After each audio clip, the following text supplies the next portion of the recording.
What's good, YouTube? It's your boy, Blue Blood Sports TV, back at y'all with another one. So, undefeated 3-division world champion, former junior welterweight undisputed world champion, now former undisputed welterweight world champion, superstar boxer who is widely acknowledged and recognized as the #1 best pound-for-pound fighter in the world, and Terence Bud Crawford. Terence Crawford is 40 wins, no losses, no draw, 31 wins by way of knockout. He is 36 years of age, 5'8", with a 74-inch arm reach. Terence Crawford has now been relieved, as of yesterday, of his International Boxing Federation title, better known as the IBF, and undefeated now IBF welterweight world champion, superstar boxer, as I referred to him, the phenom, Jerron Boots Ennis, who is 31 wins, no losses, no draw, 28 wins by way of knockout. Jerron Boots Ennis is 26 years of age, 5'10", with a 74-inch arm reach. He's now the IBF world champion. He's been elevated to the IBF world champion. Okay, so with that said, this all stemmed from Terence Crawford's showdown July 29th. So Terence Crawford team has now responded to Terence Crawford not being a champion anymore. And I say Terence Crawford responds because Terence Crawford's team and Terence Crawford is extremely close to his team. So this is being discussed within Terence Crawford's circle. Okay, this is not just Terence Crawford's team just saying anything off the top of their head, you know. So they responded by saying they didn't get stripped. They didn't take anything get taken from them. He threw the belt in the garbage, right? It's not that he threw the belt in the garbage, right? It just wasn't realistic. Terence Crawford inherited Jerron Boots Ennis as his IBF mandatory challenger after Terence Crawford gave the fans what they wanted, and after former unified 3-belt WBA, WBC, IBF welterweight world champion, superstar boxer Earl the True Spence Jr. Took on Terence Bud Crawford July 29th, Las Vegas, Nevada, T-Mobile Arena, in a massive, undefeated, undisputed welterweight showdown. Okay, that took place July 29th. That was the fight the world was clamoring for. That was the fight the world was anticipating. Terence Crawford versus Jerron Boots Ennis. Terence Crawford versus Errol Spence. Jerron Boots Ennis was Errol Spence's IBF mandatory, but they allowed Errol Spence to go into this mega showdown that the world was anticipating, and it was an undisputed showdown. Unification is Trump mandatories, at least they supposed to, and undisputed definitely Trump mandatories. Now, the situation here with this is that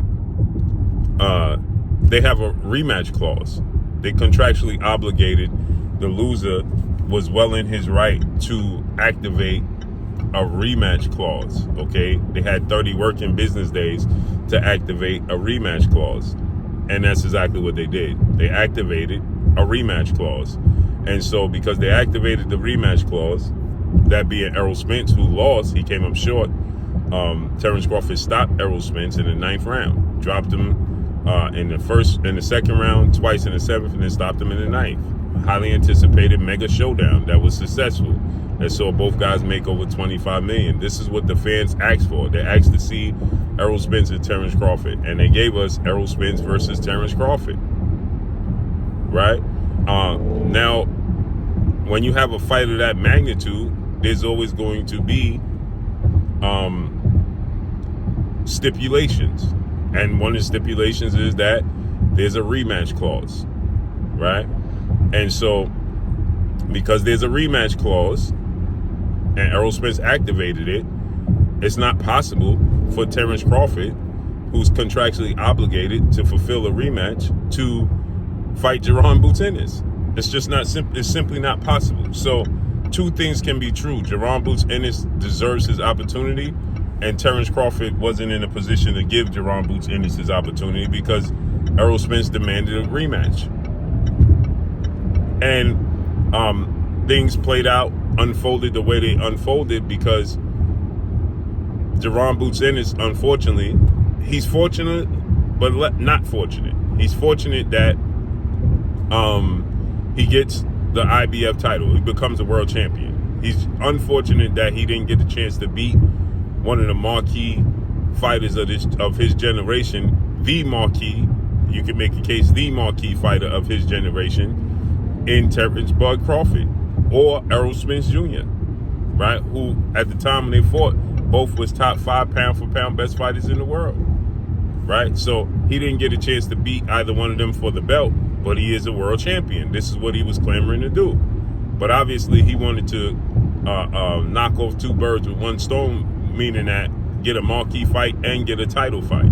He was unable to do that, but he got one of the 2, which was the title. Now, in Terence Crawford case, it worked out with Terence Crawford because he was leaving the division anyway. So it's not like he's going to fight. This is just the indication that he's leaving the division because Errol Spence wants the fight to take place at junior middleweight, 154. Immediately following their fight, Errol Spence registered as a junior middleweight, okay, 154 pounder immediately, which is the fact that Terence Crawford is stripped of the IBF title is a clear indication that he's going to go up to 154, because if he was going to defend his titles against Errol Spence and they were going to rematch at 147, you best believe the IBF would not have removed him as the champion. They would just requested that the winner fights Jerron Boots Ennis, because after that, the rematch, there's no contract obligations, right? So, with that said, this just lets you know that they're going to go to 154, because the IBF would definitely want their name attached to that undisputed showdown. They want that recognition, and obviously they want, they wouldn't want to stand in the way of undisputed, as Errol Spence has been representing the IBF title since May of 2017. So for almost 7 years, Errol Spence has been a model representation of the International Boxing Federation. That was his first title. So his first time losing it, and then he has an immediate rematch. You think the IBF is going to relieve him of his duties when he has defended it and done represented it well with honor, and he's fought the mandatories that was set in front of him up until this point, where obviously he was seeking out the biggest fights possible? Of course not. The IBF wouldn't strip him, wouldn't not allow him to fight to regain that title, because if he fought and regained that title, right, him versus Jerron Boots Ennis would be a big fight, right? Because that's their next mandatory. That's the biggest profile mandatory that he would have if he was to beat Terence Crawford in the rematch. So obviously there would be a trilogy, but there's no contract that obligates either one to fight the trilogy, so Boots would be next in line. So they wouldn't strip him if the fight was going to take place at 147. It's just a process of elimination, addition by subtraction, right? So this just lets you know what's what. But as far as Terence Crawford throwing the belt in the trash, that sounds good to make him look good, to make him look like because people are going to place the label on him that he's ducked Jerron Boots Ennis, and Jerron Boots Ennis is now had to be, elevated as the champion. Terence Crawford had to be stripped. This sounds worse than what it actually is. If I tell the world that he got stripped of the belt because he didn't want to fight Jerron Boots Ennis, it sounds like he was ducking Jerron Boots Ennis. But in all actuality, in all reality, is that he was not ducking Jerron Boots Ennis, is that he's contractually obligated to fulfill the rematch clause with Errol Spence, and he has no choice. And now I expect the other sanction bodies to follow suit. I expect them to come down the pipeline right behind the IBF soon enough to start to remove Terence Crawford as their champion. Point blank and period. Because Terence Crawford is going to 154 to fight Errol Spence. And he's not coming back down to 147 unless the fight with Jerron Boots Ennis just is that big that he would, the fight is big enough that Terence Crawford is like, you know what? It's worth me going back down to fight Jaron Boots Ennis opposed to fighting anybody else at 154. But Terence Crawford's plans is to become undisputed at 154. He wants to be a 3-division undisputed world champion. He wants to set the bar extremely high with his legacy for the generation coming up behind him that's going to be compared to him. Similar circumstances that Floyd Mayweather did. Floyd Mayweather set the bar so high for the generation, the Terence Crawfords and the Errol Spencers coming up behind him, that it's almost impossible to catch and be compared to. It's almost, today's time, if you compare anybody to Floyd Mayweather, is considered blasphemy. And that's what Terence Crawford is looking to do. Set that bar so high to becoming undisputed in 3 separate weight classes, and possibly 4 if he could get the Canelo Alvarez fight. He wants to be undisputed. He saw an opportunity to knock off 2 birds with 1 stone, where Jermell Charlo was still the undisputed champion. They have a close relationship with Errol Spence. He saw an opportunity that, man, I could knock off 2 birds with 1 stone with a big storyline and become undisputed in 3 separate weight classes. But Jermell Charlo was stripped of his, oddly enough, he was stripped of the WBO title.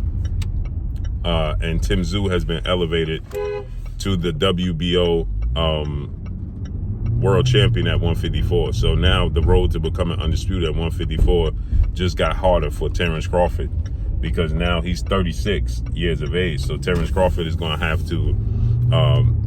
have multiple fights at 154, opposed to having 1 fight at 154.